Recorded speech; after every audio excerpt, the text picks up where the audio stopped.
हजरत मसलके आला हजरत उलमाए अहले सुन्नत हजरत अल्लामा गुलाम रसूल बलियावी।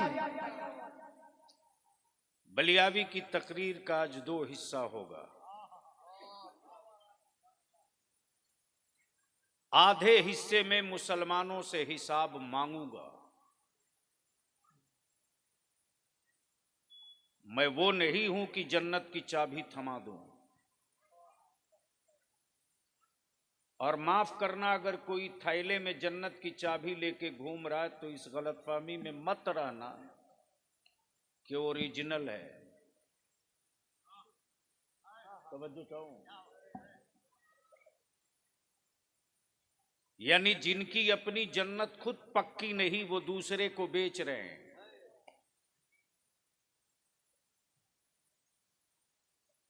हाँ, मैं भी चाहता हूं कि एक जन्नत खरीद लूं, लेकिन देखता हूं कोई बहलोल दाना मिले तब ना खरीदूंगा। हाय हाय हाय हाय, ला ला सुभान अल्लाह। तवज्जो चाहूं,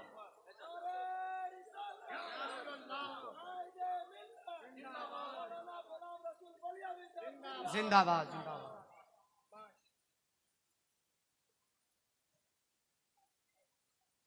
मेरे हमरा अजीज गिरामी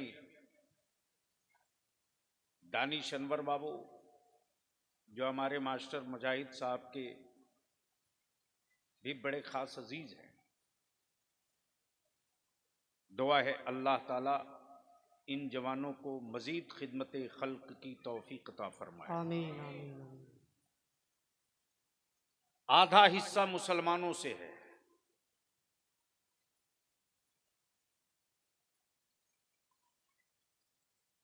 और आधा हिस्सा वक्त के हालात से है। अब फैसला मुसलमान तुझको करना है कि इस वक्त तुम कहां हो, तुम्हारा मजहब कहां है। तवज्जो चाहूं स्टेज वालों की, बात समझ में आ जाएगी तो सुभान अल्लाह बोल लीजिएगा आप लोग। और समझ में आने के बाद भी अगर चुप रहेंगे तो मजमा इन्ना लिल्लाह आपको देखकर पढ़ लेगा।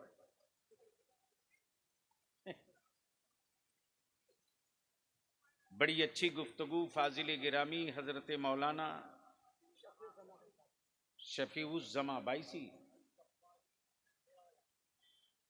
गफ्फारी टेढ़ागांच,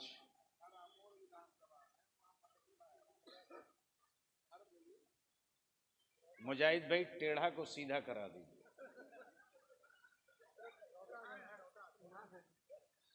जब नाम बदलने का ही डेवलपमेंट है, कब बोलोगे? बोल दो सुभान अल्लाह सुभान अल्लाह। तवज्जो चाहूं अहले स्टेज की। सड़कों की सूरत बदले ना बदले, शहर का नाम बदल दो। इसी में मस्त है। अरे क्या कर रहा माइक वाला तू? मैं कह रहा हूं कम करो, तुम बढ़ाए जा रहे हो।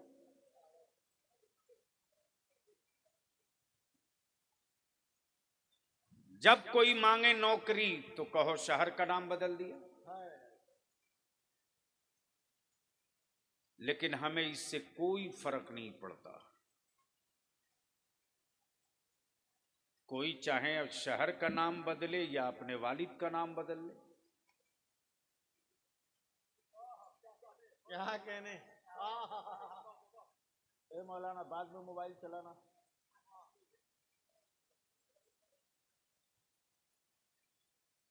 मौलाना सुन लीजिए,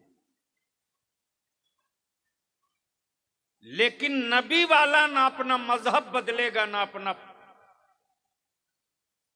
दीन बदलेगा। सुभान अल्लाह सुभान अल्लाह सुभान अल्लाह। जोर से जोर से जोर से। भैया तुम कम करने का कितना पैसा लेगा बोल? इसको लगता है कोई सिखाया है। नहीं नहीं, वो डिस्टर्ब करने के लिए किसी से पैसा लिया होगा। अरे आज के भारत में मौलाना कुछ भी हो सकता है। अरे जब पैसा लेके वोट बेचा जा सकता है तो क्या नहीं किया जा सकता? क्या बात? है सुभान अल्लाह। क्या बात, क्या हो गया? बाबू बाबू आप इधर आओ, हजरत के साथ बाबू की नहीं नहीं, आप आगे आओ। नहीं, गलत बात। ज़हन करीब कर मुसलमान,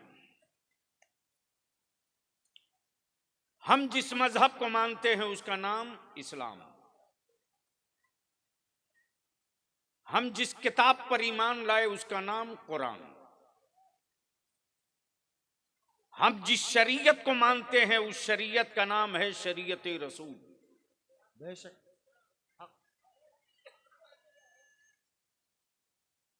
अब सवाल ये उठता है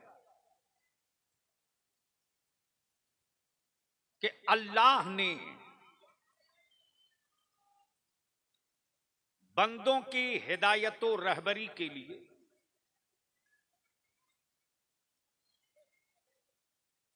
नबी भेजा, बेशक। रसूल भेजा, पैगंबर भेजा, किताबें भेजी। ये वलियों की क्या जरूरत थी?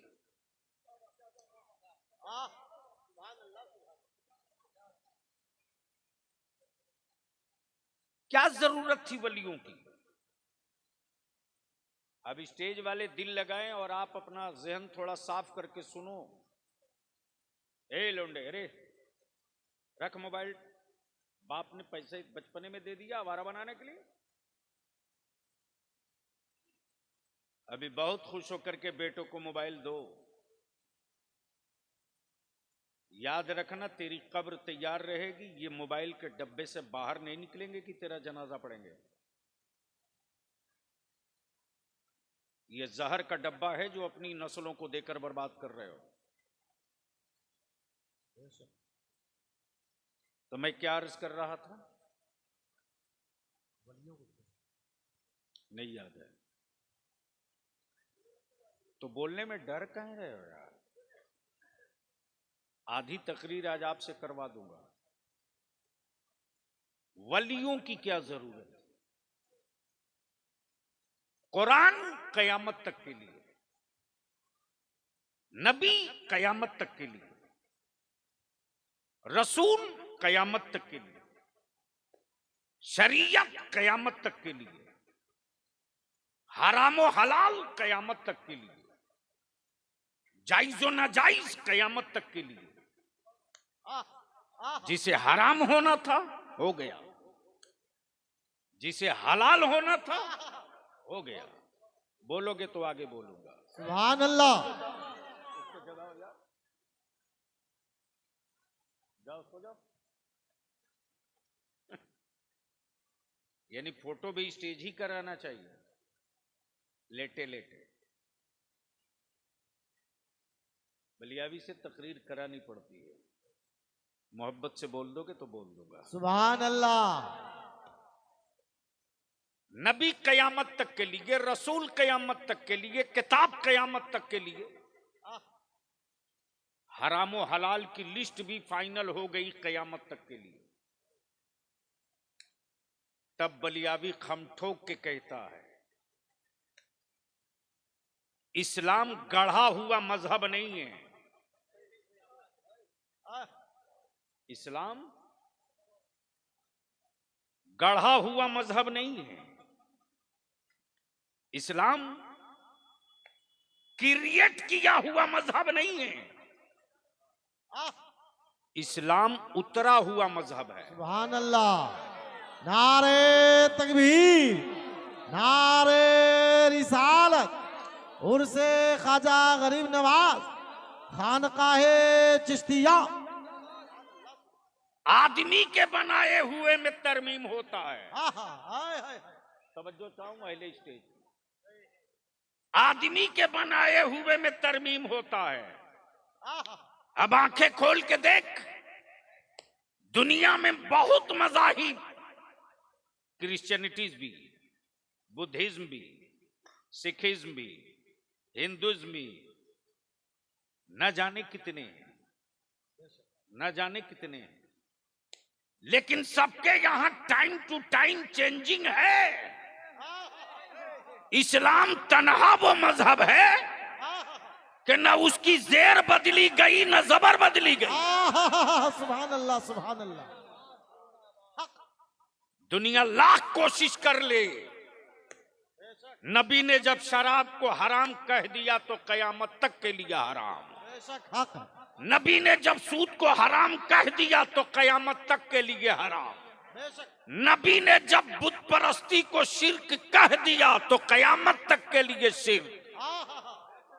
कब बोलोगे? सुभान अल्लाह। तो अब सवाल ये उठता है कि मजहब इस्लाम, इस्लाम का कानून नबी कयामत तक के लिए, रसूल कयामत तक के लिए, किताबे कुरान कयामत तक के लिए, जायज और नाजायज कयामत तक के लिए, फिर ये वलियों की क्या जरूरत? ये क्वेश्चन है, देख लीजिए। जब तक इस टाइप का मुसलमान जिंदा रहेगा, मोदी सत्ता में बना रहेगा।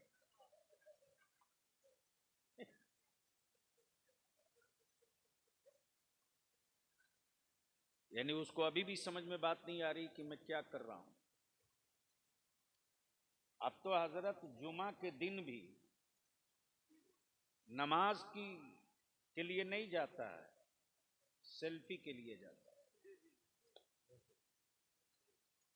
अल्लाह रहम करे उन हराम खोरों पर। गया है काबे के तवाफ के लिए और खाने काबा की सेल्फी लेता, काबा पीछे ये आगे।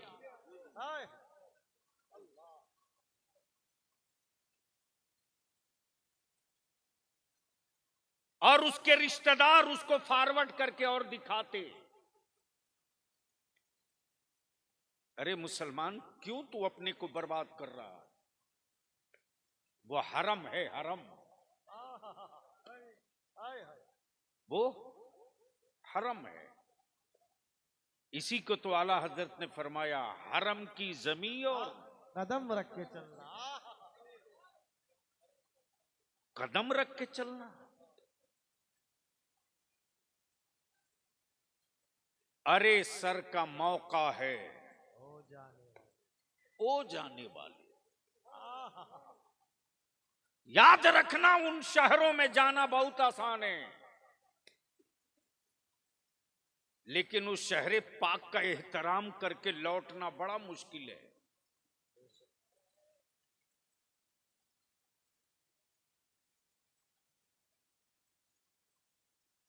और मोमिन वही है कि उस शहर के गलियों का एहतराम करके लौट जाए। चूंकि अहले मोहब्बत, अहले तसव्वुफ है, यहां रुक करके एक बात अर्ज कर दो हजरत। वक्त का इमाम जिसकी किताबें 70 रूटों पर लद के चले, सैयदना इमाम मोहम्मद, उनके किसी शागिर्द ने अर्ज की, हुजूर मैं हज को जाना चाहता हूं। सैयदना इमाम मोहम्मद मुस्कुराए, फरमाते, क्या तुम इस लायक हो गए हो? अल्लाह अकबर। क्या कहा? क्या तुम इस लायक हो गए हो कि मेरे आका के शहरे पाक की गलियों का एहतराम कर लोगे? क्या तुम उस शहरे मुअज्जम की अजमत को समझ लिए हो?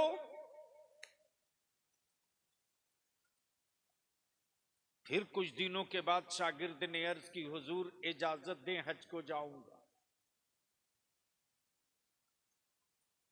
फिर वही सवाल। जब तीसरी मर्तबा कहा तो सैयदना इमाम मोहम्मद फरमाते कि जा, आने वाला हाजी मक्के से निकलकर जब मदीने तैयबा में दाखिल हुआ, गौर से सुनना, हजरत दुआओं के साथ तवज्जो चाहता।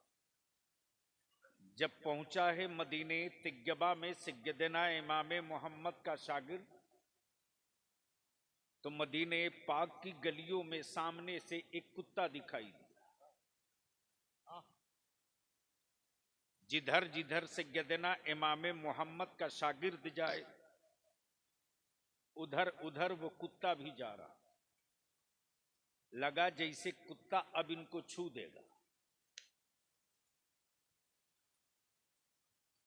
जाने वाले ने, शागिर्दो मुरीद ने हाथ में लिए डंडे का इस्तेमाल किया, कुत्ते की पुश्त पर एक दो डंडे मार डाले। गौर से सुनना। हज से वापस होने के बाद जब ये वापस लौटे हैं जनाब,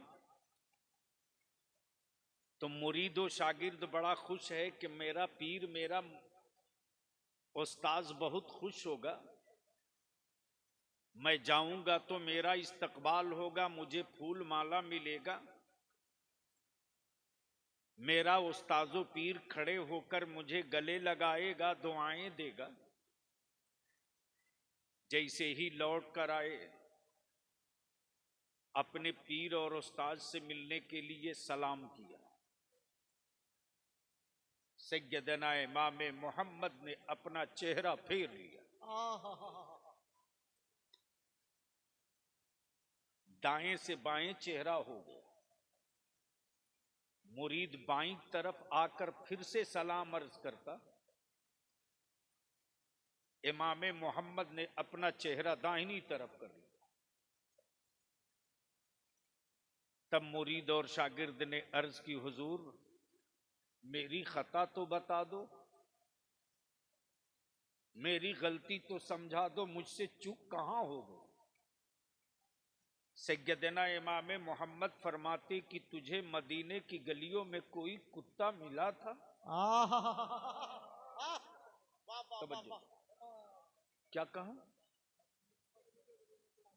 मेरे सरकार के गलियों में तुझे कोई कुत्ता मिला था? कहां? हां मिला था। सैयदना इमाम मोहम्मद फरमाते कि उस कुत्ते ने तेरा क्या बिगाड़ा था? उस कुत्ते ने तेरा क्या बिगाड़ा था? मेरे आका के शहरे पाक के कुत्ते पर तूने डंडे मारे। अल्लाह। बोलते बोलते सैयदना इमाम मोहम्मद ने अपने बदन से, अपनी पुष्ट से, अपनी पीठ से अपना पैराहन हटा दिया। फरमाते देख, जो डंडा तूने मदीने पाक में नबी के शहर में जिस कुत्ते को तूने डंडा मारा था ना, वो कुत्ता कोई और नहीं था। इसलिए मैं तो विनती करके कहूंगा, आपसे आने वाला हज का महीना करीब है, ईद बाद। अल्लाह तौफीक दे तो जाओ, सेल्फी के लिए मत जाओ, काबे को रुसवा करने मत जाओ, शहरे मुस्तफा की आबरू से खेलने मत जाओ, बेशक। वरना टूरिस्टों में नाम तो लिख दिया जाएगा, हाजियों में तेरा नाम नहीं लिखा जाएगा। सुभान अल्लाह, सुभान अल्लाह। नारे तकबीर, नारे रिसालत, खानकाहे चिश्तिया, उर्से गरीब नवाज। अब जहन को करीब कर।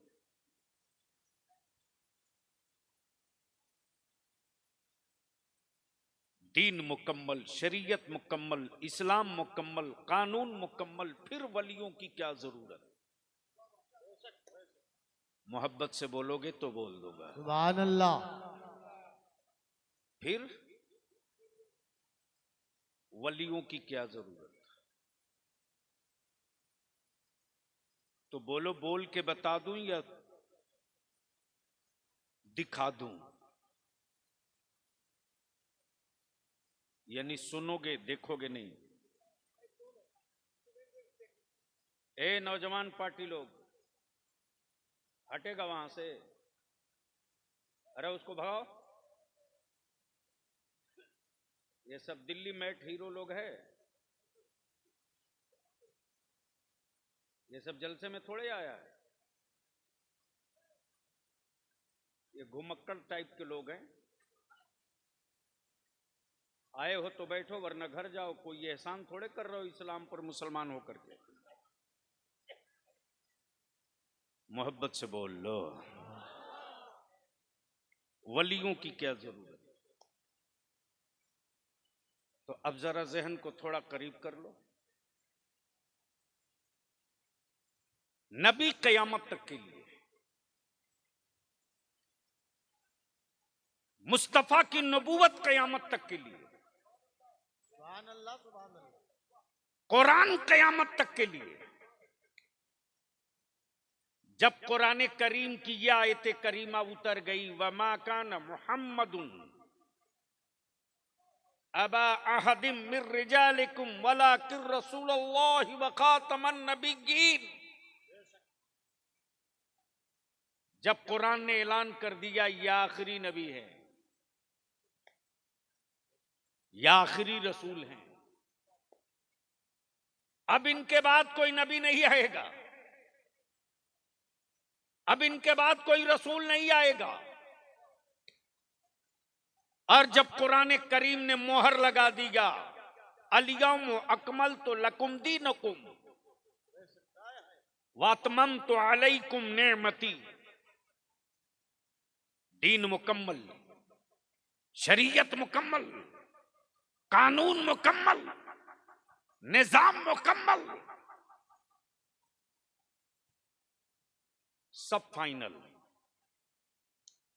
तो जब मिस्टर इबलीस को पता चला कि ये आखिरी नबी हैं, अब इनके बाद कोई वो नहीं आएगा जो चांद को दो टुकड़े करके दिखावे। अब इनके बाद वो नहीं आएगा जो गूंगे पत्थरों से कलमा पढ़वावे। वाह वाह वाह, सुभान अल्लाह। अब वो नहीं आने वाला जिसकी थूके पाक गिर जाए कुएं में तो खारा पानी भी मीठा हो जाए। सुभान अल्लाह, सुभान अल्लाह, सुभान। अब वो नहीं आएगा, ये आखिरी है। मिस्टर इबलीस को लगा कि अब तो इनके बाद पूरा मैदान फ्री, जब चाहेंगे जैसे चाहेंगे अल्लाह के बंदों को गुमराह करते रहेंगे।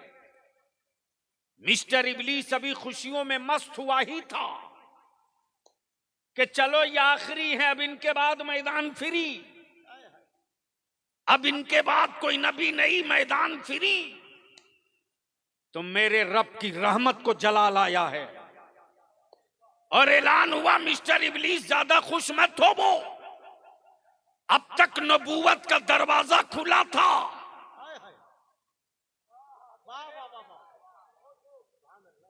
अब तक नबूवत का दरवाजा खुला था।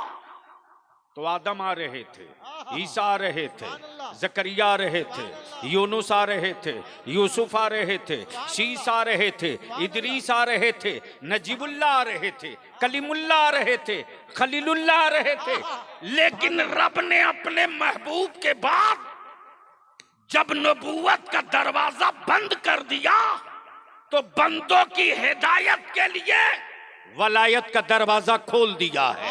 अब नबी नहीं जाएंगे, अब रसूल नहीं जाएंगे, अब पैगंबर नहीं जाएंगे, अब वही का नुज़ूल नहीं होगा, अब आसमानी किताब नहीं जाएगी, अब अब्दुल कादिर जाएंगे, अब साबिर अलाउद्दीन जाएंगे, अब महबूब इलाही जाएंगे, अब हजरत चिराग नसरुद्दीन देहलवी जाएंगे, अब मखदूम सिमना जाएंगे, अब शाह बरकतुल्लाह जाएंगे, अब मोइनुद्दीन चिश्ती जाएंगे, अब साबिर अलाउद्दीन जाएंगे। नबूवत का दरवाजा बंद हुआ तो वलायत का दरवाजा खुल गया। अब अगवास जाएंगे, अब अख्ताब जाएंगे, अब नुकबा जाएंगे, अब नुजबा जाएंगे, अब मजूबीन जाएंगे, अब मशाइखीन जाएंगे, अब मुहद्दिसीन जाएंगे, अब इमाम मुज्तहिदीन जाएंगे। और जब बुजुर्गों की इज्जत नामूस खतरे में पड़ेगी तो बचाने के लिए बरेली में अहमद रजा जाएंगे। नारे तकबीर, नारे रिसालत, मसलके आला हजरत, इश्क मोहब्बत, इश्क मोहब्बत। अब ज़हन को यहीं रोको। 70 साल पहले बंदों की हिदायत और रहबरी और दीन पर कायम रखने के लिए गरीब नवाज का एकाल चला है। कब बोलोगे? जोर से, ओए मोहब्बत से। रहने के लिए दानापुर में हवेली बड़ी थी। मास्टर साहब, ये जो दानापुर कैंट है ना, जो मलेटी एरियाज हैं, इसी घराने की जमीन पर वो मलेटी कैंप बना हुआ है। बेशक। आज भी खतियान निकाल लो। आलमगीर और औरंगजेब ने जागीर में दिया था वो, और ये कह कर दिया था कि ये वो घर है, ये वो खानकाह है जहां नफ्स को कुचला जाता है और दिलों में नबी के इश्क का चिराग जलाया जाता है। सुभान अल्लाह। नारे तकबीर, नारे रिसालत, उर्से ख्वाजा गरीब नवाज, सिलसिले अबुल ओलाया। इसलिए अगर आप बहुत कुछ देखे हो तो इसको भी देख लेना कि सैफुल्ला बाबू के खानदान का बच्चा हो या बूढ़ा, जवान हो या दूध पीता, सादगी इस घराने में है, मतानत इस घराने में है, खामोशी इस घराने में है, चुप रहना इस घराने में है, तानों को बर्दाश्त करके नबी के दीन का चिराग जलाते रहना इस खानदान में। सुभान अल्लाह।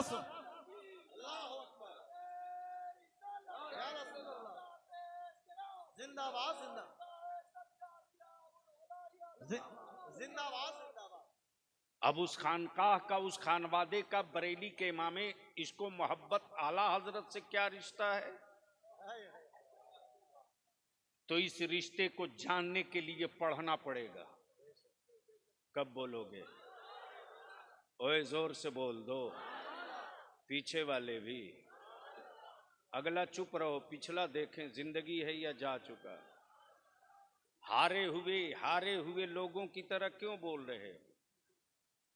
जीते हुए इमाम हुसैन के गुलाम की तरह बोल दो। अच्छा, आप लोग तो लग रहा है कि अभी जिंदा हो। स्टेज वालों, कितने मुर्गों पर आफत आ जाई होगी? कुछ असर दिख रहा है तो एक बार स्टेज वाले भी बोल दें। अब ज़हन को करीब करो। हम अल्लाह वालों के यहां क्यों जाते हैं? मास्टर साहब, आया बिशनपुरा, जैसे ही खानका और मदरसे के सामने पहुंचा तो देखा 1 दर्जन नई नई स्कॉर्पियो लगी है और सब पर झंडा भी बंधा है। तो मुझे भी हैरत हुई कि हमारे सैयद साहब तो पार्टी पौवा वाले हैं नहीं, गाड़ियों पर झंडा क्यों बंधा? तो देखा कि इनकी गाड़ियों पर लगे हुए झंडे पर न लालटेन है, न तीर है, न हाथी है, न साइकिल है, न पंजा है, बल्कि इनकी गाड़ियों पर लगे हुए झंडे पर जो तस्वीर है वो गुंबदे खजरा है। इसको कोई बैठा दो, एक से एक आइटम इधर ही है भाई। कमाल है। जैसे ही पहुंचा वैसे ही देखा कि आयान बाबू रोड पर खड़े हैं। मैंने कहा सैयद साहब आप रोड पर? बोले साहबे सज्जादा का इस्तकबाल करने खड़ा हूं। देखा मास्टर मुजाहिद साहब रोड पर। मैंने कहा आप सड़क पे क्या कर रहे हैं? बोले कि मैं भी सैयद साहब का इंतजार कर रहा हूं। देखा दानिश बाबू भी खड़े हैं। मैंने कहा आप क्या कर रहे हैं? बोले मैं भी सैयद साहब का इंतजार कर रहा हूं। मैंने कहा रूम ही से तो आना है, तो जाके मिल लीजिए। इन्होंने कहा रूम से आना जरूर है, लेकिन जाना उनको कहां है ये समझो। तवज्जो तो, जाना इनको कहां है ये समझो।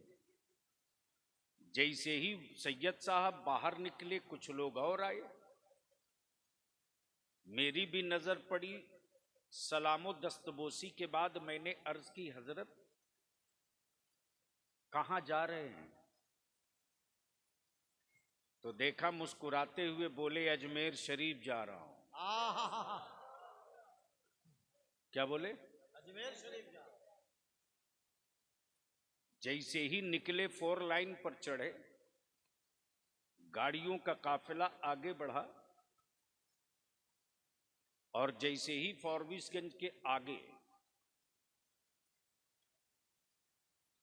दरभंगा, मधुबनी, मुजफ्फरपुर, मोतिहारी जैसे ही पार किए यूपी के बॉर्डर गोपालगंज पर, देखा रोड के किनारे एक पत्थर है। उस पत्थर पर लिखा हुआ है अजमेर।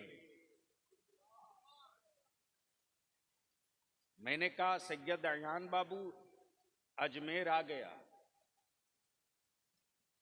इन्होंने मुस्कुराकर कहा बलियाबी ये अजमेर नहीं है। मैंने कहा लिखा तो है। बोले ऊपर अजमेर लिखा है, नीचे दूरी लिखा है। अब इनकी गाड़ी निकल गई गोरखपुर। कहां? गोरखपुर। नाम सुने हो? जो आदमी हर तीसरे दिन बाल घुटवावे, उसका पता पूछने की जरूरत नहीं, समझ लेना वो गोरखपुर ही का होगा। क्या एलर्जी है उस आदमी को भाई। अब मेरा भारत भी क्या महान चीज है, जो माथा के बाल का बोझ न उठा सके वो यूपी का राजा है, और जो बीवी का बोझ न उठा सके वो भारत का राजा है। इस पर भी बवाल होगा। और जब लोग बवाल करेंगे तब कहेंगे कि हम तो तलाक देते हैं तब बीवी जाती है। तुम दियो हो तो कागज बताओ। बवाल तो होगा। हम तो अब जैसे ही गोरखपुर से इनकी गाड़ी आगे बढ़ी वैसे ही एक पत्थर और मिला, उस पर भी अजमेर। मैंने कहा सैयद अयान बाबू वो गलत हो सकता है, ये तो बिल्कुल ठीक होगा इसलिए कि दूसरा पत्थर है अजमेर का। बोले बलियाबी ये भी नहीं है। ऊपर अजमेर नीचे दूरी। अब इनका काफिला चलते रहा। गोरखपुर से निकला, बस्ती, खलीलाबाद, गोंडा, लखनऊ पहुंच गया, बरेली शरीफ,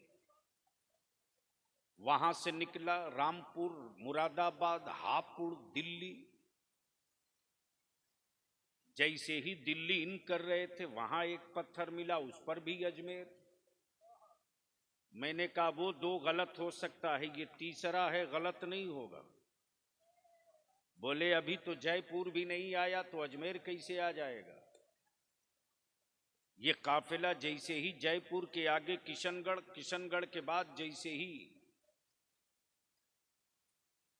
वहां पहुंचा जहां ऊपर में अजमेर लिखा है,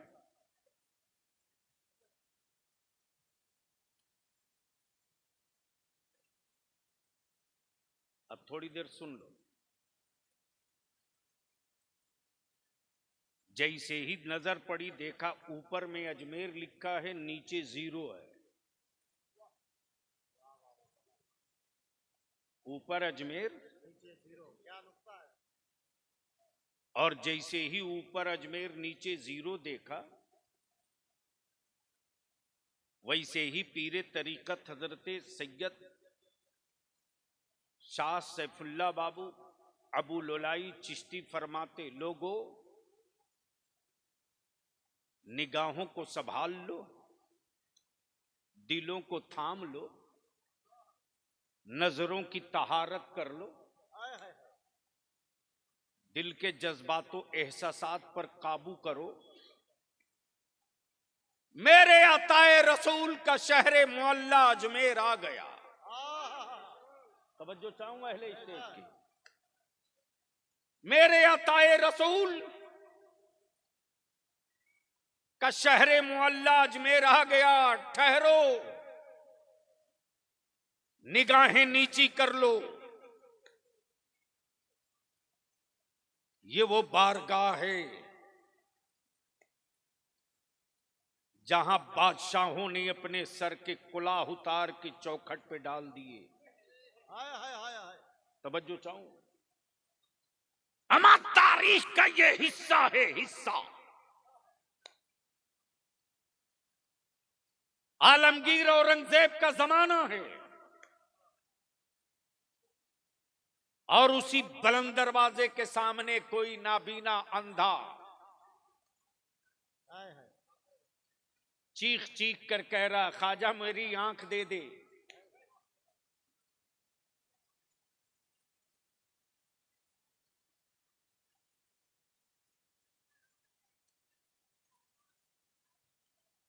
क्या कहा? कब बोलोगे? सुनोगे तो बोलना पड़ेगा। अरे मचल के बोल दो। तवज्जो करो। झुझला कर एक बंदा बोल पड़ा, चुप कर,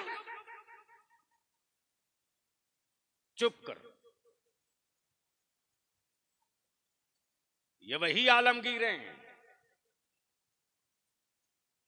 जिस आलमगीर औरंगजेब ने ऐलान किया था मैसूर से, जब मज़ारात को लोगों ने कमाई का अड्डा बना लिया,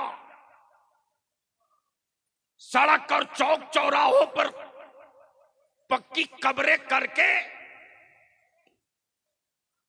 रोजी रोटी का जरिया बना लिया और इस्लाम की रूह को घायल करने का जब कारोबार चल पड़ा, तब आलमगीर औरंगजेब ने ऐलान किया कि मैं मैसूर से चलूंगा, मज़ारात पे पहुंचूंगा, सलाम करूंगा। जिन कब्रों से सलाम का जवाब मिलेगा, उन कब्रों को बाकी रखा जाएगा। जिन कब्रों से सलाम का जवाब नहीं मिलेगा, उसे मिस्मार किया जाएगा। बहुतेरी कब्रें टूट गई, बहुतेरे गुंबद ध्वस्त हो गए। आलमगीर औरंगजेब पहुंचे हैं अजमेर मोहल्ला, अताए रसूल की बारगाह में। बदन सहमा सहमा है, दिल बुझा बुझा है, लेकिन ऐलान तो ऐलान है। सलाम किया, अस्सलामु अलैकुम। कोई जवाब नहीं। थोड़ी देर के बाद फिर सलाम किया, कोई जवाब नहीं। जैसे ही तीसरी मर्तबा आलमगीर औरंगजेब ने कहा अस्सलामु अलैकुम, वैसे ही मेरे गरीब नवाज की तुरबत से आवाज आती, वालेकुम अस्सलाम या आलमगीर औरंगजेब जिंदी। कब बोलोगे, कब बोलोगे? अरे जोर से बोल, जोर से, जोर से तवज्जो चाहूं। और ये तारीख का हिस्सा बरेली के अहमद रजा में नहीं लिखा, ये तारीख का हिस्सा भारत के इतिहासकारों ने लिखा है। जवाब आया, वालेकुम अस्सलाम आलमगीर औरंगजेब जिद्दी। गोया मेरे ख्वाजा ने आने वाले का नाम भी बता दिया, उसकी फितरत भी बता दिया। तो जब मौला अली के बेटे के सामने बंदे आने वाले की फितरत न छुपी हो, तो मेरे मुस्तफा के सामने किसी की धड़कनें कैसे छुपी रह सकती है? आलमगीर औरंगजेब बाहर निकलते हैं। निकलने के बाद उस अंधे से के करीब आए, फरमाते, कितने दिनों से आंख मांग रहा है? कहा कई साल बीत गए।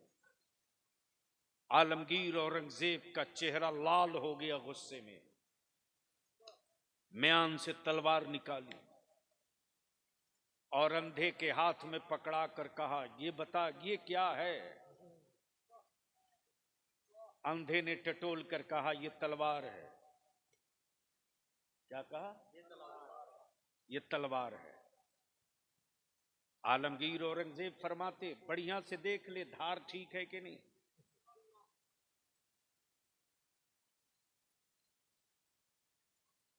अंधे ने कहा कि ये तलवार है, बहुत तेज है। आलमगीर औरंगजेब फरमाते, मालूम है तुझे ये किसकी तलवार है? ये आलमगीर औरंगजेब की तलवार है।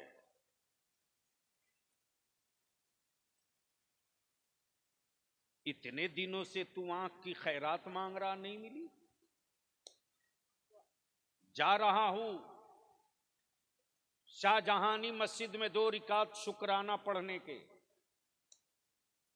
वापस लौटते लौटते अगर तेरी आंखों में रोशनी नहीं आई तो आलमगीर की तलवार होगी, तेरी गर्दन होगी।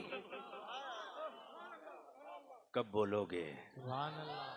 जोर से, जोर से, ओए जोर से। अब जो मांगने वाला अंधा था, अल्लाह से मांगने का तरीका बदल गया। अब तक आंख दिखाकर रोटी मांग रहा था, अब जान दिखा करके रोशनी मांगने लगा। ए अल्लाह, अपने महबूब बंदे गरीब नवाज के सदके मेरी आंखों में रोशनी दे दे परवरदिगार, वरना औरंगजेब की तलवार मेरा सर तन से जुदा कर देगी। अब रोटी का सवाल नहीं है, अब तो जिंदगी का सवाल है। नारे तकबीर, नारे रिसालत, फैजाने हुजूर गरीब नवाज। जैसे ही आलमगीर औरंगजेब ऊपर से उतरे हैं, आंसुओं में आंखें तर हैं, बदन पर कपकपाहट है, कदम में लर्जा है। मेरे गरीब नवाज की दीवारों को थाम कर कहते, ए मेरे गरीब नवाज, तूने बचा लिया औरंगजेब को, वरना आज तो अकीदा औरंगजेब का टूट जाता। संभाल लिया मेरे ख्वाजा तूने औरंगजेब को, वरना एतमाद आज उठ जाता। अब बलियाबी को अर्ज करने दो। जब मेरे मुस्तफा की आल मौला अली का बेटा सैयदा फातिमा का लख्ते जिगर न सहाबी है न ताबई है, सिर्फ फताए रसूल है, तो जब सालों साल हजारों साल बाद आलमगीर औरंगजेब के सलाम का जवाब मोइनुद्दीन दे सकता है, तो अपनी उम्मत के सलामों का जवाब मुस्तफा क्यों नहीं दे सकता? नारे तकबीर। नारा भी लगाए तो अधूरा। नारे रिसालत। फैजान हुजूर गरीब नवाज खानकाहे चिश्तिया। लेकिन मुसलमान तूने इस्लाम को समझा नहीं है। तब बलियाबी ने इसमें जो पढ़ने जाते हो पैसा रखो, कल इसकी टॉफी खरीद के खाना और पढ़ने जरूर जाना। जाओ। जब तुम पर बेटा नमाज ही नहीं फर्ज है तो पैसा देना कहां से जायज हो गया। ये क्यों खड़े हैं दो बच्चे? सुनोगे? कितने लोग? तो सारा मजमा एक बार बोल दो या रसूल अल्लाह। या रसूल अल्लाह। ओए जोर से बोल दो या रसूल या अल्लाह। रसूल अल्लाह। अब जरा नौजवानों से भी मैं मुसाफा कर लूं। एक बात बताओ, इस्लाम से अच्छा कोई मजहब है? अरे बोलो ना, इस्लाम से बेहतर कोई मजहब है? तो क्या सिर्फ अच्छा खाना खाने के लिए मुसलमान हो या मुस्तफा को मनाने के लिए मुसलमान हो? तो नमाज के लिए तो मारामारी नहीं करते हो जितना बिरयानी के लिए मार करते हो। बोलो सही है कि गलत? अरे बोलो ना। अच्छा एक बात बताओ कि दुनिया में कोई ऐसी हुकूमत है जो मुसलमान खरीद ले? अरे बोलो ना, झूठ बोल रहे हो। मुसलमान होकर के जब बाप अपना बेटा बेच सकता है, 3 लाख रुपया नगदी और एक मोटरसाइकिल पर जो कौम अपनी औलाद बेच दे, बोल सही है कि गलत है? अरे जोर से बोलो ना। तो ये कारोबार बंद होगा या चलते रहेगा? लेकिन ये बात वही कहता है कि बंद होना चाहिए जो बेटा बेच लिया है। लेकिन मेरा नाम गुलाम रसूल बलियावी है। अल्लाह का शुक्र है, नवंबर में इदारे शरिया में 4 स्टेट के 750 आलिमों को इकट्ठा किया था। बिहार, झारखंड, बंगाल, उड़ीसा, और चारों स्टेट के नुमाइंदा उलमाए किराम के बीच में मुद्दे तय हुए। लड़ाई होगी तो होगी।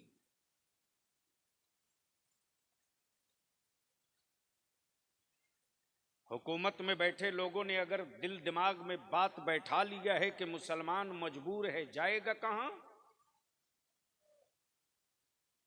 तो बलियावी रोज उन हुक्मरानों को कहता है कि विकलांग समझने की गलती मत करना। आज भी 6 माह के अली असगर की मुस्कुराहट की धमक इतनी है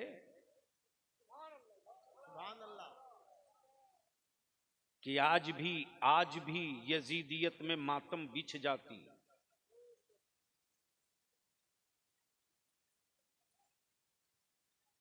और बात तो ठन गई है, रुकेगी नहीं। तुम साथ दो मत दो,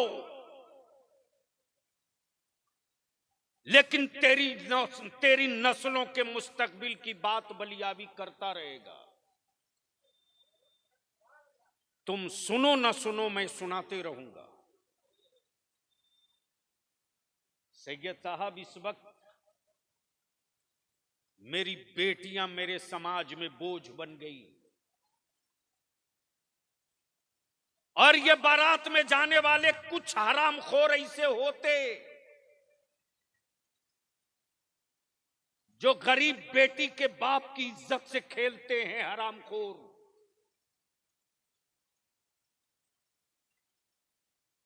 खाना खाएगा थोड़ा सा लेगा पूरी भर प्लेट।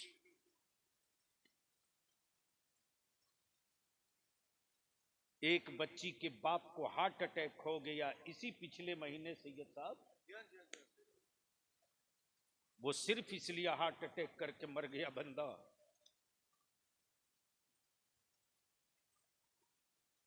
कि 5 आदमी का खाना घट गया।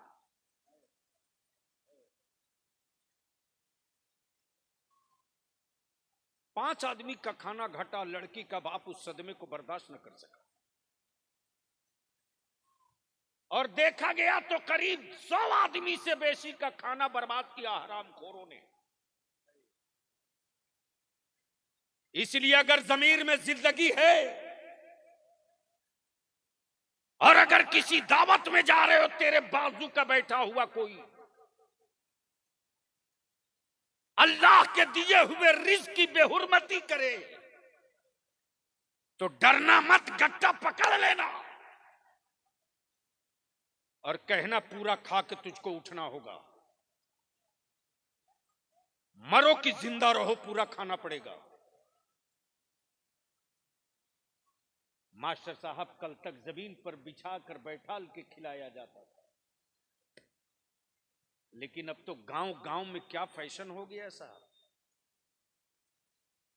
ईमान से बोलो, कभी बैल को बैठकर खाते हुए देखा है? अरे बोलो ना, शर्म आ रही बोलने में। बैल को बैठकर खाते हुए देखा? कैसे खाता है?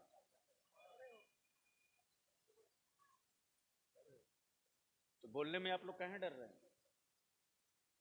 अरे बैल बैठकर खाता कि खड़ा होकर? और गधा, कुत्ता? तो अब अगर बारात में या दावत में कोई खड़े खड़ा घूम के खाए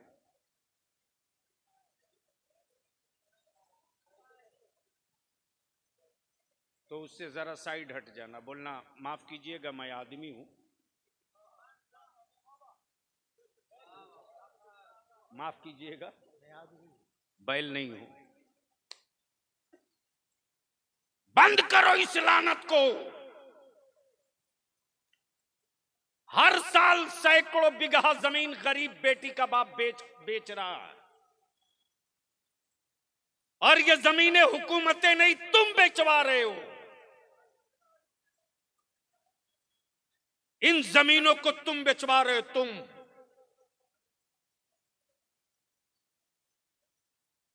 जो कौम अपनी मजहब की बेटियों की इज्जत का ख्याल न रखे और वो कौम कहे कि मुझ पर जुल्म हो रहा है, तो मरो, चिल्लाते क्यों हो?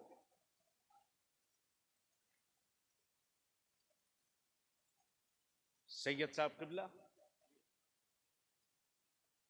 एक मां जब बच्चे की विलादत करती है ना,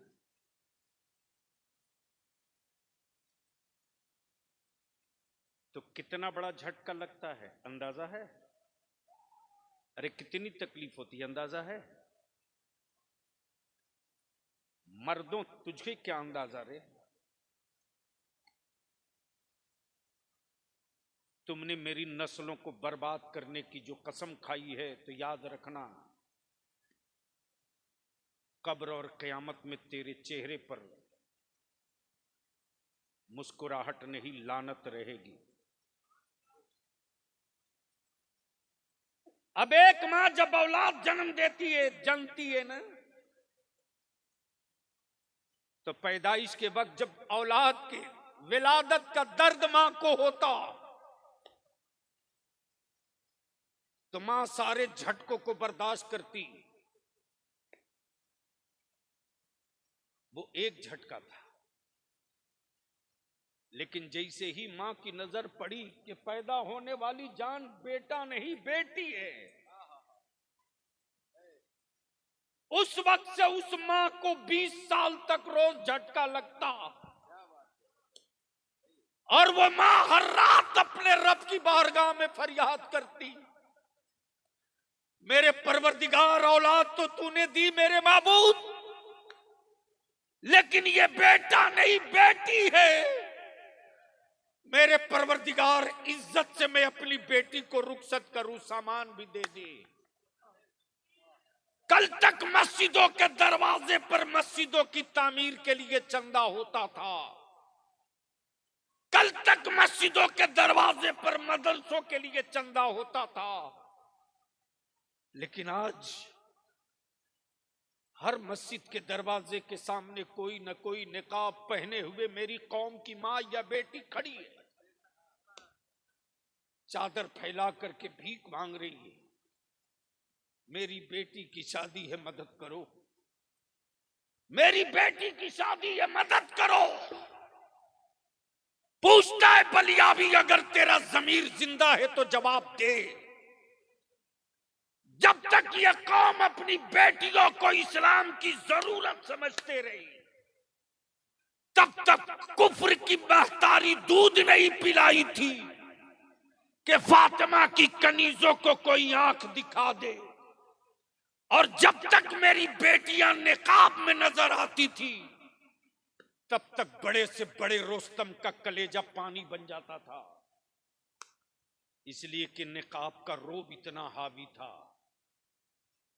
और अभी कितना दिन बीता है, इसी कर्नाटका में सैकड़ों ने घेर रखा था एक सैयदा फातिमा की कनीज को, और एक निकाब पोश ने औकात बता दिया, चीखते रहना ये तेरे खानदान की आदत है, और निकाब में बने रहना सैयदा फातिमा के कनीजों की आदत है। लेकिन बेटियों का निकाब तुमने छीना रे मुसलमान, तुमने छीना, तुमने। फैशन बन गया है बेटियों को बेपर्दा लेके चलने का, आदत बन गई है आवारगी की तरफ ढकेलने की। एक बाप से मैंने पूछा, तूने कितने में दामाद खरीदा? बोला हजरत मत पूछो, 5 लाख रुपया नकदी दिया, एक बुलेट दिया, फ्रिज दिया, अलमारी दिया, सोफा दिया, सब दिया। मुझको गुस्सा आ गया, मैंने कहा कफन दिया कि नहीं दिया? इसलिए मैं आए हुए उर्स के मौके से, खानकाह के जलसे से एक पैगाम है। क्या सोच करके इतना दिया भाई? यही सोच करके ना कि जिस लड़के से अपनी बेटी का निकाह कर रहे हो वो कोठी वाला, मकान वाला, हवेली वाला, गाड़ी वाला है। मान लो तूने सब कुछ देख करके बेटी को रुखसत किया, तेरी बेटी अपने ससुराल पहुंची, तेरे दामाद को हार्ट अटैक आया, चला गया, क्या उस घर में तुम्हारी बेटी का गुजर हो जाएगा? अरे बोलो ना, जोर से बोलो, जोर से बोलो, शर्म क्यों कर रहे हो? क्यों? पैसा तो दे दिया, मकान, हवेली, कोठी तो आई है। आप जवाब दोगे कि मैंने कोठी, बिल्डिंग, मकान से नहीं, लड़के से निकाह किया था। जब लड़का ही नहीं बचा तो ये क्या करेगा? इसकी दौलत, इसकी हवेली मेरी बेटी का हक अदा नहीं कर सकता। ईमान मजबूत कर मुसलमान। अगर तेरी बेटी आबिदा, जाहिदा, नेक साले होगी। अरे कहां दौड़ के जा रहे हो तुम लोग? बैठो बैठो, ये कोई लफुआ लुक्खा होगा? देखो भाई थाना वाले,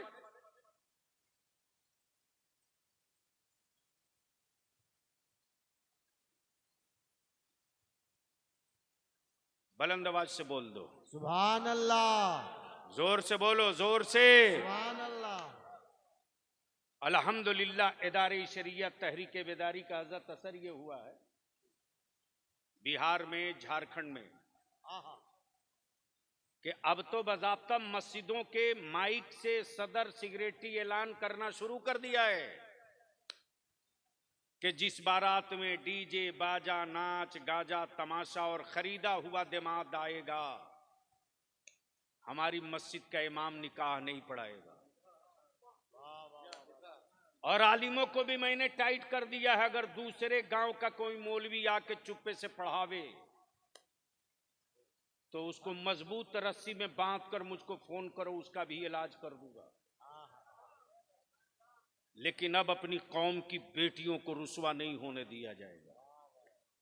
तो बोलो, ये तहरीक अच्छी है कि खराब है? अच्छी है। जोर से बोलो, अच्छी है कि खराब है? जोर से बोलो, अच्छी है कि खराब है?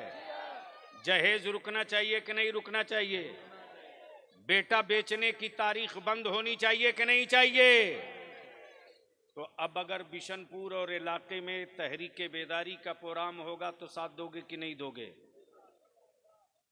तो उस वक्त पैसा मांगोगे तो मैं कहां से दूंगा? अरे आओगे कि नहीं आओगे? अभी हजरत जानते हैं, उड़ीसा से मास्टर साहब, आपके भद्रक से फोन आया। नौजवानों ने कहा, हजरत सिर्फ 1 घंटा टाइम दे दो, 92 गांव के मुसलमान जमा होंगे, सिर्फ 1 घंटा टाइम दो। इस तहरीक का धमक का आलम यह है,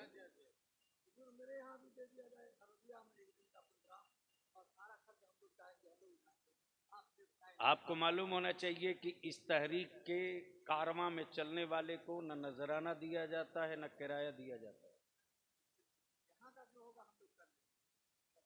लेकिन ये सिर्फ जलसा नहीं, हर गांव से 10-10 नौजवान चाहिए। और जब हर गांव से 10-10 नौजवान इकट्ठा हो जाएगा तो उस तहरीक बेदारी के इजलास में जो तय होगा उसके खिलाफ अगर उस गांव का कोई जाएगा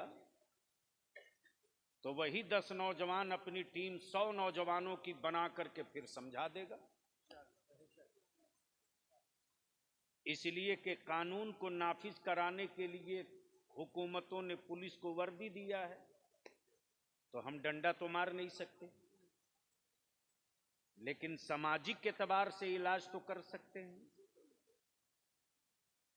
जैसे अभी मैंने संथाल परगना में ऐलान किया कि मेरी मां बहनों, अगर शौहर शराब पी करके आवे तो उसको रोटी और खाना बना के मत खिलाओ। तुम शराबी को खाना बनाने के लिए नहीं पैदा की गई हो, तुम नमाजी को खाना बनाने के लिए पैदा की। बेशक। और अगर तेरा शौहर धमकी दे तलाक की तो मेरे को फोन कर दो, नंबर तो बेटियों मां बहनों सबके घर है। जामताड़ा से एक खबर आई, खाली एक फोन गया है, अब तक 6 मस्जिद में घूम के तौबा किया है। विल पावर चाहिए, इसीलिए हम आपसे इल्तिजा करेंगे, निकाह को सस्ता करो,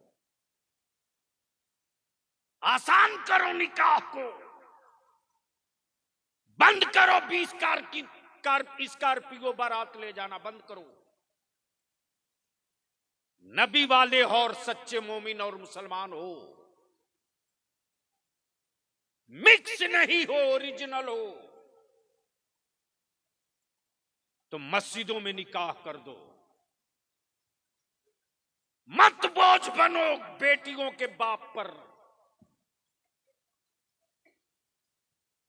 मस्जिदों में निकाह करो, उसी पैसे को बचाओ और उसी पैसे से अपनी औलादों को पढ़ा दो। अगर तूने पैसे बचाकर अपने बेटों को पढ़ा दिया ना, तो इस तहरीक में बलिया भी सिर्फ 5 साल का मौका मांग रहा मुसलमानों से। 45 साल किसी पार्टी को दिया, 20 साल किसी, 15 साल किसी पार्टी को दिया, 15-18 साल किसी पार्टी को दिया। अपनी नस्लों और अपनी औलादों के लिए सिर्फ 5 साल दे दो इस मिशन के लिए। 5 साल लगते लगते जब इसका नतीजा निकलेगा गांव गांव से, तो याद रखना गांव में कोई घर ऐसा नहीं बचेगा जो गांव जो घर अनपढ़ का घर होगा। इसका असर 5 साल के बाद ये होगा कि तेरे बेटों के हाथ में भीख का कटोरा नहीं होगा, हिस्सा लेने वाला कलम होगा। और जिस कौम की औलादों के पास कलम होता है, उस कौम की औलादों को कोई डरा कर वोट नहीं ले सकता, इसलिए कि अनपढ़ को भूत से डराया जा सकता है, पढ़े लिखों को भूत से नहीं डराया जा सकता। अल्लाह तबारक व तआला हम सबों को अपने बुजुर्गों से सच्ची मोहब्बत की तौफीक अता फरमाए। और मैं सामने ये हजरत बैठे हैं इसलिए कह रहा हूं, बलियावी जल्दी किसी से मुतासिर नहीं होता, इसलिए कि बलियावी की जिसने परवरिश की है ना, वो अपने वक्त का वो आलिम जिसके कलम की नोक से निकले हुए अल्फाज आज भी दुश्मनाने रसूल को चीख चीख कर कहते हैं, होश में रहो, अभी अरशद का जलजला बाकी है। इसलिए, लेकिन ये वो खानवादा है, ये वो घराना है। जब आला हजरत इमाम इश्क मोहब्बत को मुजद्दिद का लक़ब दिया गया बिहार में, उस वक्त ये वही घराना है जो सबसे पहले आगे बढ़कर बोला था, इमाम अहमद रजा मुस्तफा के दुश्मनों के खिलाफ आप जिस तरह नंगी तलवार होकर खड़े हो, आप सिर्फ बरेली के मौलाना अहमद रजा नहीं हो, बल्कि इस दौर के मुजद्दिद मिल्लत भी हो, आला हजरत। नारे तकबीर, नारे रिसालत, मसलके आला हजरत, उर्से गरीब नवाज, खानकाहे चिश्तिया, हुजूर गाज़िए मिल्लत, हुजूर पीरे तरीक़त। इसलिए सच्ची अकीदत के साथ मुंसलिक रहिए और जिक्र की महफिलों में पाबंदी के साथ बैठिए। जब जिक्र की महफिलों में बैठेंगे तो जिक्र इलाही से दिल में जो काई बैठी है ये साफ होगा। अल्लाह तबारक व तआला हमारे इन बुजुर्गों की उम्रों में बरकतें अता फरमाए, आमीन आमीन, साया दराज फरमाए, आमीन। और बुजुर्गों का फैजान हम सबों पर जारी वो सारी वो आम फरमाए। यार जिंदा सोहबत बाकी, अपनी जगह इत्मीनान से बैठे रहिएगा, चूंकि मेरे साथ मजबूरी है, वरना इस वक्त मैं तकरीर करने आता। 5 तारीख को 5 को इदारे शरिया की दस्तारबंदी है और फिर 6 को इदारे शरिया की शाख फुलवारी शरीफ में है। और आप जानते हो कि इदारे शरिया का खादिम हूं तो रहना तो पड़ेगा, उसकी तैयारी भी करनी पड़ती है। 40 बच्चे तो सिर्फ इदारे शरिया में हैं। इस वक्त पूरे बिहार में मुफ्ती पैदा करने वाला एक ही इदारा है जो इदारे शरिया है।